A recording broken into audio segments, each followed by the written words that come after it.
My pregnant girlfriend threw a vase at my head and screamed, "Hormones."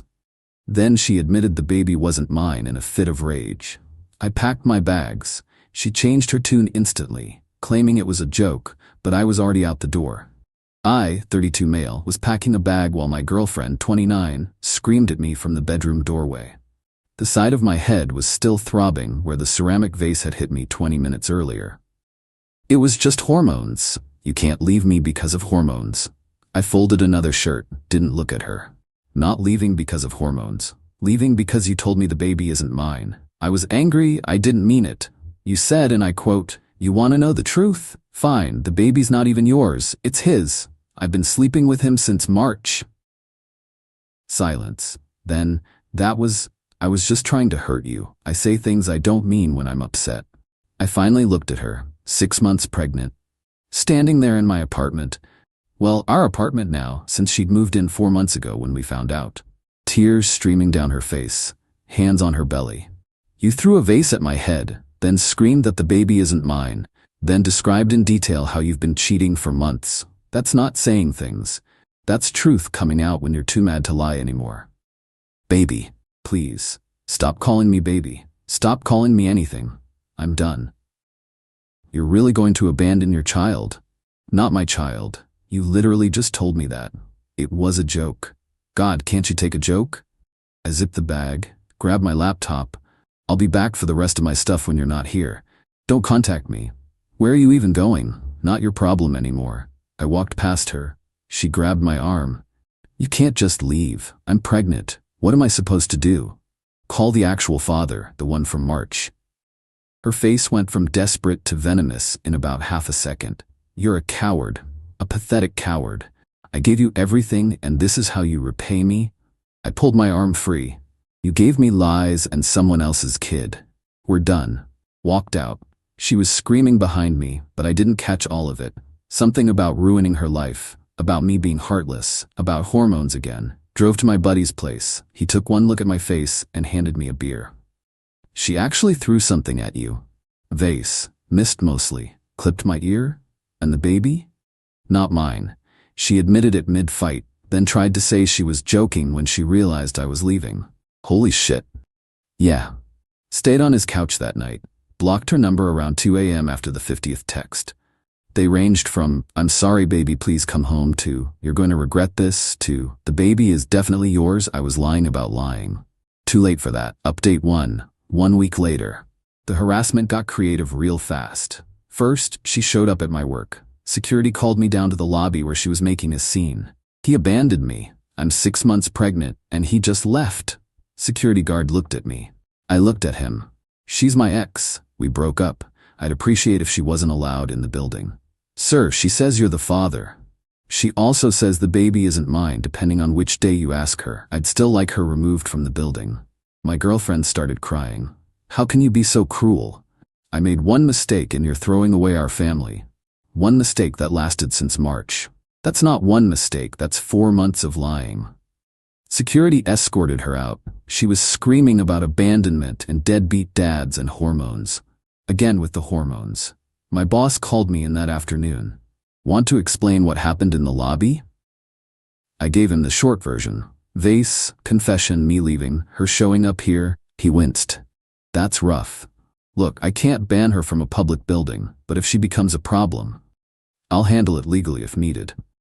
"Good. And hey, might want to get a paternity test. Cover yourself." Smart advice. Called a lawyer that evening. Guy specialized in family law. "So she admitted the child isn't yours?" "Yes." Then said she was joking. Then said she lied about lying. At this point I have no idea what's true. "Do you want to be involved if the child is yours?" Good question. Thought about it. Honestly, after the vase and the lying, no. But I'll pay support if legally required.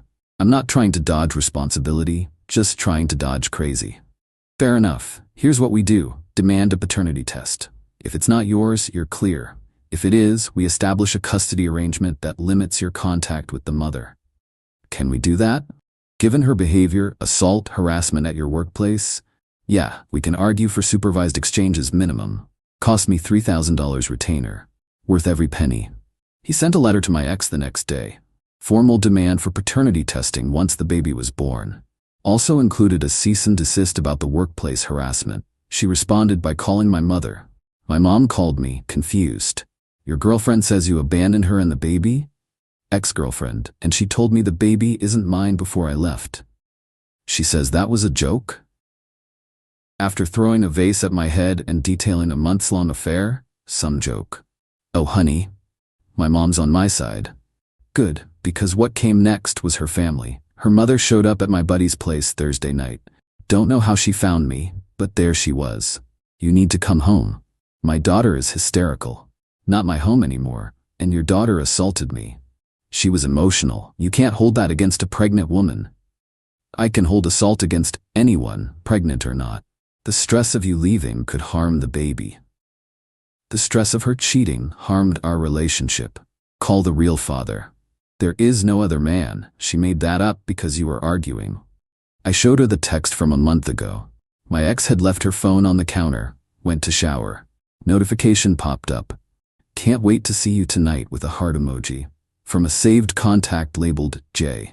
I'd taken a photo of my phone showing her phone screen, with the date stamp. Her mother's face went white. That could be anyone. It's someone she was planning to see at night, someone who sends heart emojis, someone she never mentioned to me. The same month she got pregnant. Do the math. You're a bastard. I'm the bastard? Your daughter lied about paternity, threw objects at my head, and is now stalking my workplace. But I'm the bastard for leaving? She left without another word. Friday, I got served. My ex was suing for emergency financial support, claiming I'd cut her off without warning, leaving her destitute and unable to afford prenatal care. Except I never paid her bills. She had her own job, her own money. We split rent 50-50 before she moved into my place, and I'd told her she could stay rent-free during the pregnancy as a temporary thing until we figured out permanent arrangements. Now she wanted me legally obligated to pay her living expenses. My lawyer was almost amused. She's really shooting herself in the foot here. Every filing she makes creates a paper trail for our side.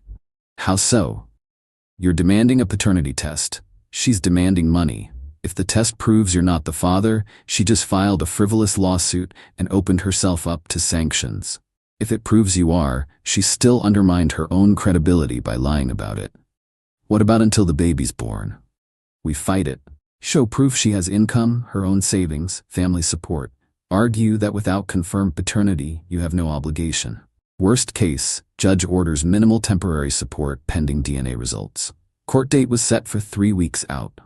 In the meantime, her sister started texting me, long paragraphs about family and forgiveness and how stress affects pregnancy. How I was being selfish, how everyone makes mistakes. I replied once, ask your sister about Jay. Then ask her why she thinks cheating for months is one mistake. Then lose my number. She responded, there is no Jay. She made him up. You're using this as an excuse because you're scared of fatherhood. I sent her the screenshot of the text notification. She stopped texting. But then Monday morning, someone slashed my tires. All 4 of them. I was parked on the street outside my buddy's place. Filed a police report. No cameras, no witnesses. Cop seemed sympathetic, but basically shrugged. Happens sometimes. Probably random. My pregnant ex has been harassing me for weeks, and I just got served with a lawsuit. Think it's random? Can you prove she did it? No. Then there's not much we can do. You can try small claims for damages if you figure out who did it. $800 to replace all 4 tires. Added it to the list of reasons I was done with this relationship. Update 2. 4 weeks later. The court hearing was a disaster. For her. She showed up with her mother, her sister, and a lawyer who looked like he graduated last week. I showed up with my lawyer who'd been doing this for 20 years. Her argument? I'd promised to support her through the pregnancy, then abandoned her cruelly over one fight. She was now unable to work. Lie, her job was remote data entry, perfectly doable while pregnant. Had no money. Lie, I'd seen her bank statement during a better time. She had about $15 saved and needed emergency support for housing and medical care. My lawyer's response? I had demanded a paternity test due to her admission that the child wasn't mine. Until paternity was established, I had no legal obligation. Furthermore, her one fight involved assault, showed photos of my head where the vase hit, Detailed confession of infidelity, provided timeline, and subsequent harassment, workplace incident, family contacts/tires. The judge looked tired. Ma'am, did you tell the defendant the child wasn't his? I was upset. I didn't mean it. But you said it? Yes, but... And you threw an object at him. Her lawyer jumped in. Your Honor, my client was experiencing emotional distress due to pregnancy hormones. Pregnancy doesn't excuse assault or fraud. Sir, she turned to me, are you refusing all support? No, Your Honor. I'm demanding paternity testing. If the child is mine, I'll fulfill all legal obligations. If it's not, I shouldn't be obligated to support fraud. That's reasonable. Motion for emergency support is denied, pending paternity testing. Test will be ordered within 1 week of birth. Next. Outside the courthouse, my ex lost it. Started screaming about how I destroyed her life, how I was killing my baby by creating stress, how she hoped I was happy. Her mother had to physically pull her away while her sister threw dirty looks. My lawyer patted my shoulder. You did good, stay the course. I went back to my buddy's place, started apartment hunting, couldn't crash on his couch forever, found a decent 1-bedroom, cost more than my old place but worth it for the fresh start. Lease started in 2 weeks. Meanwhile, my ex tried a different approach, mutual friends. Started getting calls. Hey man, heard about you and her, pretty harsh to leave a pregnant woman. Did she mention the cheating? She says that was a lie to hurt you during a fight. Did she mention the vase? She says that was an accident. Accident implies unintentional. She threw it at my head on purpose. How's that an accident? Usually got silence after that. Lost a few friends who'd always been closer to her anyway. The ones who knew me well stuck around. One friend knew us both equally, called with a different angle. Look, I'm not taking sides, but what if the baby is yours and you miss everything because of pride? It's not pride, it's self-preservation. She assaulted me, admitted to cheating, then tried to gaslight me into thinking I imagined it. Even if the baby's mine, I can't be with someone like that. But the baby... If it's mine, I'll pay support, maybe supervised visitation, but I'm not going back to someone who throws things and lies.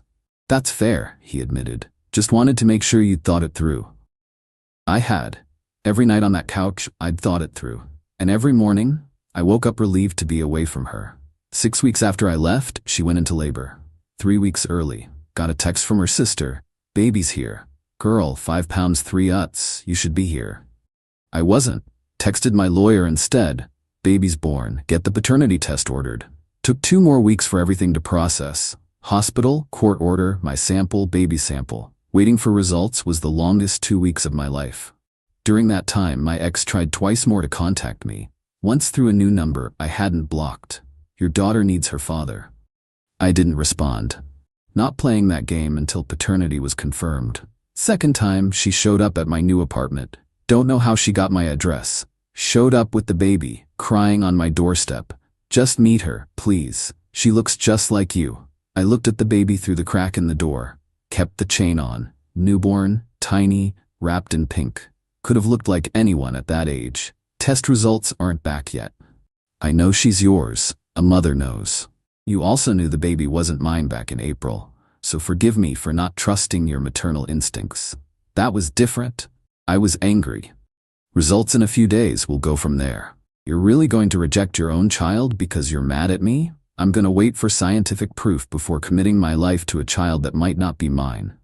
That's called being responsible. Closed the door. She stayed outside for an hour, finally left, didn't come back. Results came back on a Thursday. My lawyer called. Got the results? You sitting down? Yeah. Not yours, 0% probability of paternity. I felt relief, overwhelming relief, followed immediately by anger. She'd put me through 2 months of hell over a baby that wasn't even mine. What now? Now you're free. No legal obligation whatsoever. I'd recommend one more cease and desist to prevent further contact. If she continues harassing you, we pursue a restraining order. Do it. He sent the letter same day. Included the paternity test results, stated clearly that I had no legal or financial obligation to my ex or her child, demanded she cease all contact or face legal consequences. Her response was a text from yet another new number. You're really going to abandon us over a piece of paper? I forwarded it to my lawyer without responding. Final update. 2 months later, the harassment stopped after the restraining order got filed. Turns out a court order carries more weight than moral arguments. Took 6 weeks, but I got it.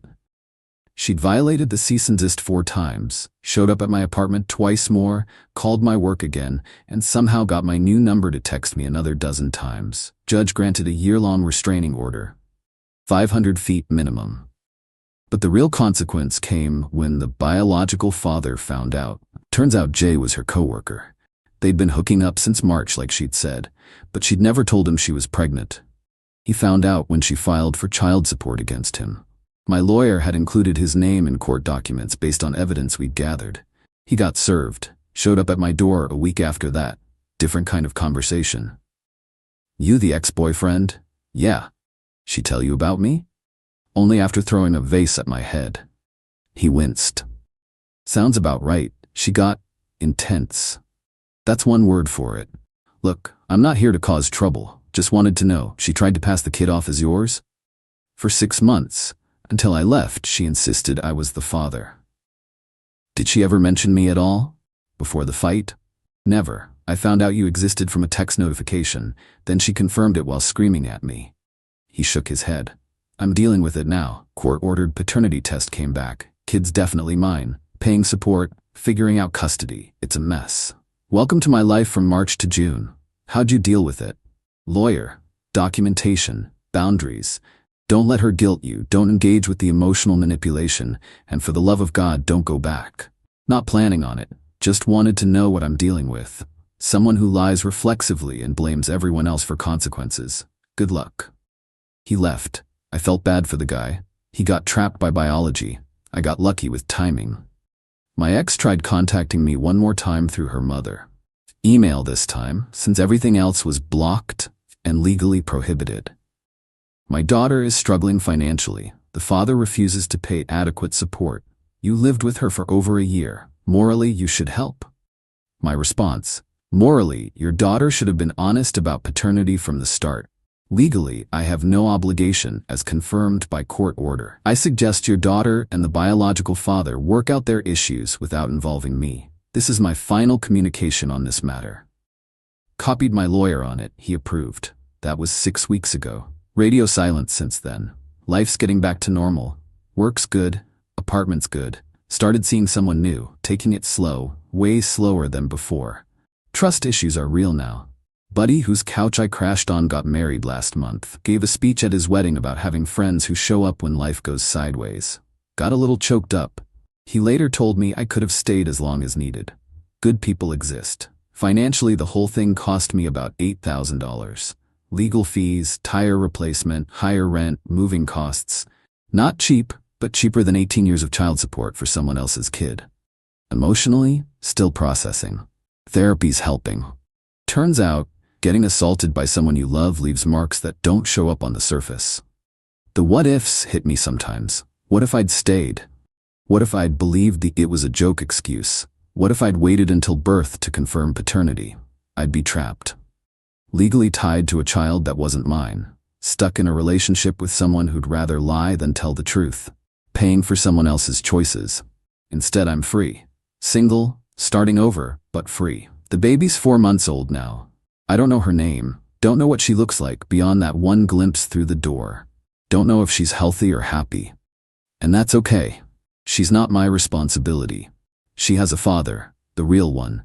He's dealing with it. I hope he's better at boundaries than I was.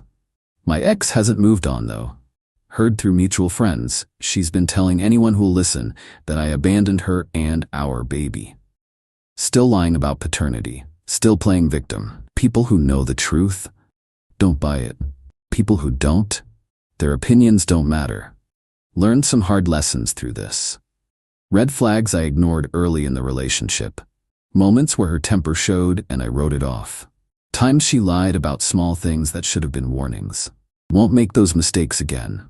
Someone asked me recently if I regret how I handled it. If I should have been more understanding about the hormones, more forgiving about the vase, more patient about the paternity confusion. No, she threw an object at my head, admitted to months of cheating, tried to trap me with another man's child, then spent months harassing me when I wouldn't play along. I protected myself, set boundaries, required proof, followed through when proof showed I was right. That's not cruel, that's survival. The vase missed mostly, just clipped my ear. Still have a small scar. Reminder to trust actions over words. To believe people when they accidentally tell you the truth during anger. To know when to walk away, even when someone's crying and pregnant and calling you heartless. Because sometimes being heartless means having enough heart left to protect yourself. She wanted me back when she needed someone to play daddy to another man's kid. Not because she loved me, because she needed someone to fill a role. And I was done playing roles in someone else's story. Living my own story now, it's quieter, simpler, honest, no vases flying, no lies about paternity, no drama at work, just me, my apartment, my job, and a future that doesn't include someone else's betrayal. Best decision I ever made was packing that bag while she screamed. Best thing I ever did was keep walking when she said it was a joke, because staying would have been the real joke. And I wasn't laughing anymore.